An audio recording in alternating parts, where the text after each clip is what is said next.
देवापेक्षाही श्रेष्ठ स्थान दिले.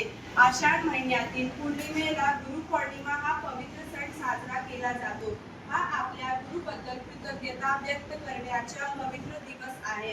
हा दिवस महर्षी वेदव्यास यांच्या जयंती निमित्त साजरा केला जातो.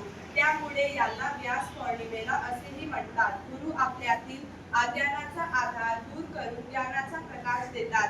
आपले आई वडील, शिक्षक आणि आपल्याला जीवनाला योग्य दिशा दाखवणारे प्रत्येक व्यक्ती ही गुरुच असते. त्याच्यामुळे आपल्यातील चांगले संस्कार, शिस्त, प्रामाणिकपणा आणि आत्मविश्वास निर्माण होतो. या दिवशी विद्यार्थी आपल्या गुरूंना वंदन करून त्यांचा सन्मान करतात. अनेक ठिकाणी सांस्कृतिक कार्यक्रमाद्वारे गुरूंच्या कार्याचा गौरव केला जातो. गुरुपौर्णिमा दिवशी विद्यार्थी आपल्याला गुरुजनांना फुले अर्पण करतात, त्यांना नमस्कार करतात आणि त्याचे आशीर्वाद घेतात. शाळा, विद्यालय आणि आश्रमामध्ये विविध सांस्कृतिक कार्यक्रम आयोजित केले जातात.